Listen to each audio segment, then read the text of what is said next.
Here I am with my kombucha and ready to chit chat with you guys for just a second. I'm going to try to make this short and sweet and give you guys my 3 tips on this topic, okay?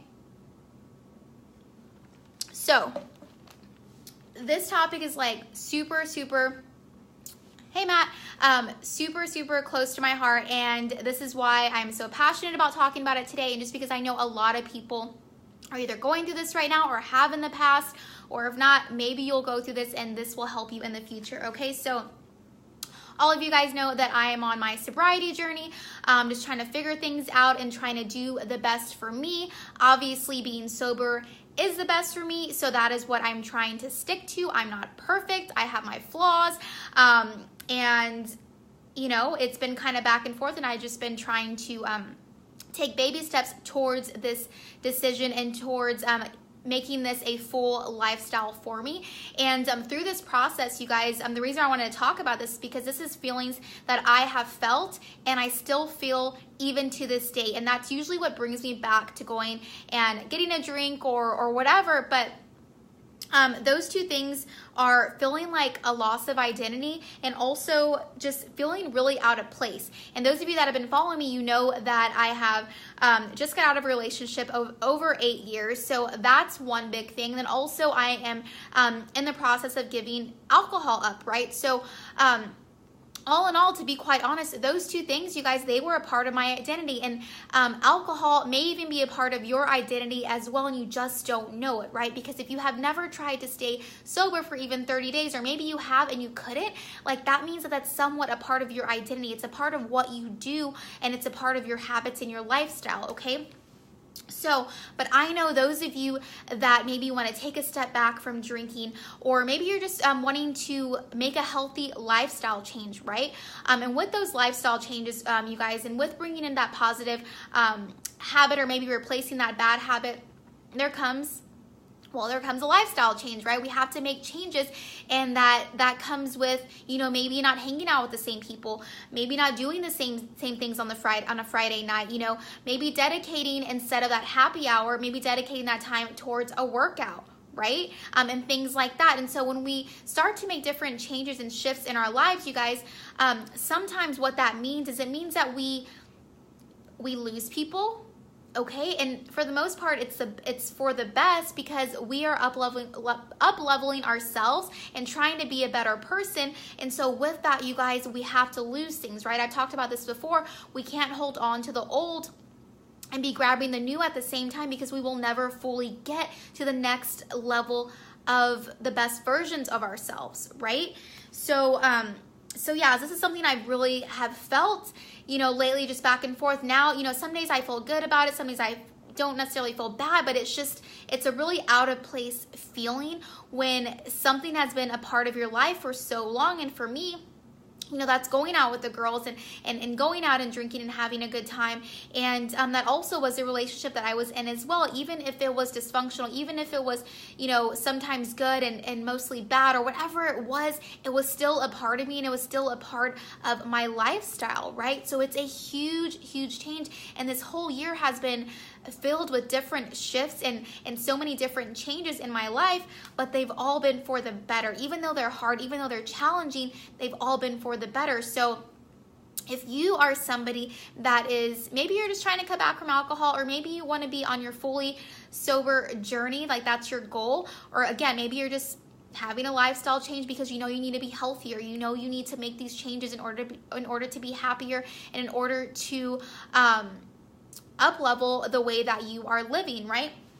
So I wanted to give you guys 3 tips to kind of help you through that process that have really helped me, okay? And it's really helped me more so in the sobriety aspect, because I have found myself again, kind of holding on to the old and also trying to grab the new. But I've found myself, you know, the times that I do go drink, or that I have went and drank, like it never really fulfilled me. I don't even feel the same when I drink. I don't even have that, you know, kind of that little, like, you know, when you drink, sometimes it kind of gives you that little pump and you're just like, all right, cool, let's do it. I have such a different feeling now when I drink, so it's just not the same. So it's kind of like I'm in limbo. So it's like I feel like I don't necessarily fit in or feel good or feel where I need to be when I'm having a drink, but I also feel super kind of off and kind of out of place when I'm in total sobriety too, because that means I'm connecting with different people, maybe people that I'm not necessarily super close to right now, but I know they're good people. I know they're people that I need to surround myself with. That also means different activities, kind of really putting myself out there and trying new adventures, hanging out with sober people and things like that. Like for instance, this past week I went to Austin for a sober event, and it was really, really cool. It was actually a yoga at like 6 a.m. So I drove to Austin like at 4:30 in the morning to go do this event. And it was a 6 a.m. yoga, and after that it was like a dance party. They had like a DJ, they had belly dancers, like all of this like super early. It was pretty awesome. And but I'm glad I went. I was super nervous, you guys, like, and I'm not somebody, like, maybe I might not seem like an introvert on here, but I'm a super shy person. And so during this event, I'll make this quick, but during this event, like after the yoga, I was like, okay, like everybody was moving like super slow, and I was like, okay, well, what's next? Like, hey, where's the food? Where's the coffee? Like, you know, what's next? And so luckily this other girl that was there, she came up to me and pretty much asked me the same thing. She's like, hey, you know, where's the food? Where's the coffee? And I was like, I don't know. And so we ended up hitting it off, and lo and behold, she was actually somebody that is working towards sobriety or being more mindful with her drinking. And so, I mean, I don't think that's a coincidence at all. I mean, that's truly just God bringing, you know, people to my life and also bringing me to her life so we can connect and make this process a little better. And so we're actually keeping in contact. So I'll be going over there, you know, here and there so we can kind of connect, because sometimes it can be hard to find people that are totally sober or that want to actually do sober events and actually that can have fun being sober. So super glad I went to that, but it just takes kind of really getting yourself out there, and it's been really, you know, kind of scary for me, and I've felt a little out of place in both areas. But I will say this, that I know that if I drink, I'm not going to feel good, and I also know that never brings anything to my life. But I know when I am sober, even though that's hard too, or that's not necessarily super hard, but it's like challenging, I always know there's going to be a brighter light at that end of the tunnel, right? I'm going to progress more when I'm sober, right? And so I can't necessarily let my feelings and let myself get in my own head to stop me from those goals and to stop me from the lifestyle that I want to live, because I don't want to be that person that's back and forth in sobriety and this and that. And of course, it's a part of the process, but you know, there comes a time where you have to draw a line in the sand, and it's kind of like, you know, do you want to keep feeling like crap, or do you want to actually progress and live the life that you want to live, and all the things that you're preaching on your page and doing this and doing that with your team and this and that, like, you know, let's start living it out and start practicing what we preach, right? And that was just kind of more so for me. And okay, so after all that, you know, tip number 1, you guys, is obviously we need to replace this bad habit, you know, whether that's drinking or whatever it is for you, with a healthy habit, right? So again, like for me, the foundation that has really, really helped me has been health and fitness, you guys. I started off with working out like years ago, and that's helped me through a crap ton of stuff, and it's helping me through my sobriety, and it's helping me through this crazy breakup, and it's just helping me through life. Like working out, you guys, is so, so powerful. It's not just about, you know, you getting 6-pack abs or whatever. It goes way deeper than that.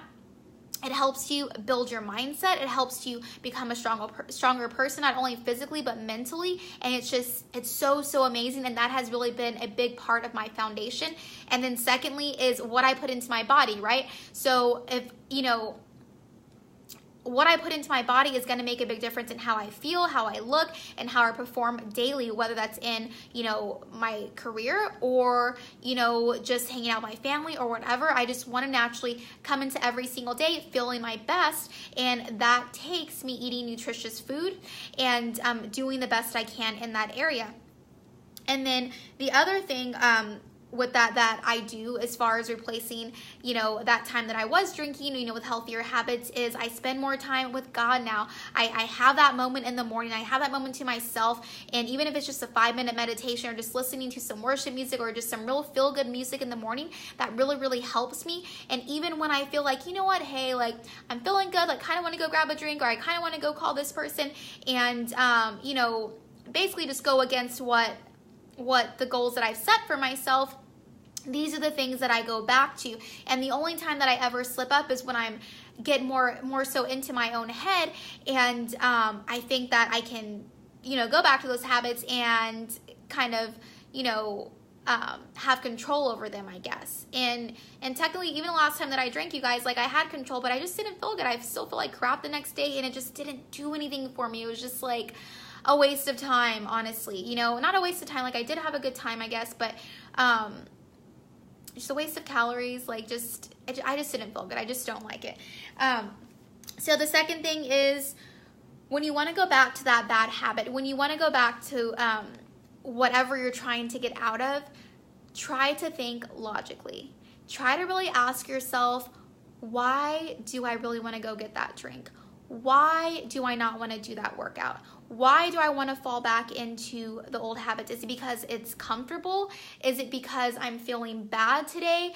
Is it because I'm feeling sad? Is it because I'm happy? Like, really try to dissect that, you guys, because when you start doing that, you'll learn more about yourself and your triggers. And therefore, when you learn that, you'll be able to combat that when that does come. Okay, but think logically when these feelings and when these emotions and when you're getting into your head, think logically when that comes, because when I truly do sit down and like even just think about it for an extra second instead of being impulsive, I realize why I want to do what I want to do, and I realize that it's not worth it, and I'm able to sit there and think, even if it's just for an extra 30 seconds, and I'm able to think of something else that I can do, and I feel so much better. Because one thing I learned is, I think they said, I heard it on a podcast, is an emotion or a feeling only lasts, I think it said, for like 90 seconds or something like that. And the reason why it lingers is because it's the stories that we tell ourselves, or because of the memories that we're holding on to, and all that. So it's all in our head. It's not necessarily that we're really feeling that way. It's because, well, we're feeling that way, but we're letting that feeling stay there because we're in our own heads. Okay, because we're thinking about our ex and all the good times that we had, so we're holding on to that. Or we're thinking about that last fun time that we had at happy hour, but we're not thinking about what happens after we have that drink, what happens at the end of that night, or what happens that next morning when we feel like shit and we're not making it to work, or we're not making it to church, or we're not, doing what we need to do in our business or in our lives. Okay. And then the same thing for the relationship, right? If you're thinking about your ex-boyfriend all the time, or you're thinking about, all the good things, you're holding on to that good. And when in reality, it's over. It's over, right? You can't do anything about it. You know that you're where you're supposed to be, even though it sucks and it hurts. And we can't keep going back to those memories. Yeah, those memories are good and they're great, but they're going to keep you in that emotion that's going to trip you up. And just a side note, I'm not saying not to feel that emotion. Feel that emotion, feel into it, take it for what it is, and then let it go. Okay, but don't let it linger for an amount of time that it doesn't need to linger. Okay, and the last thing is, take a freaking breather, you guys. Take a breather, meditate. If you think meditation is weird, I encourage you to try it, or even just sitting with yourself for 5 minutes. Yes, you might feel emotions, but hey, that's normal. We're human, and that's what humans, we should be doing. We should be feeling, and we shouldn't just be, having a drink to drown it out. We shouldn't just be trying to distract ourselves. Like, it's okay to feel, but again, like I said, for step number 2, like, feel it and then let it go. Feel it and let it go. Let it run its course, and that's it. But take a breather, you guys. Breathe in and breathe out. Even if you just do a few of those, it will help your mind settle. It will help you just take a breather and just kind of figure out what the heck is going on, and then you can go from there. But those things and all the other crazy things that I said, not crazy things, but all the other tips that I gave you guys are so, so powerful, okay? So if this spoke to you guys, please share this. I think these are really helpful tips that can really help a lot of people. So share it, comment, give me your feedback. My complimentary community, the link is in my bio. And then lastly, if you guys are interested in the next revival project, it's going to be a 30-day project. Let me know. This is going to incorporate, of course, health and fitness. And if anybody wants to work on their sobriety journey, or just want to stay accountable with mindful drinking, maybe you're just somebody that kind of wants to give up drinking for those 30 days so you can actually hit your health and fitness goal, and you kind of want to clear your mind and just get healthier, that accountability is going to be there for you as well. And of course, obviously, I've been through a lot of things, through sobriety and through mindfully drinking thus far. So I can help you guys with that, and I can give you my advice, and I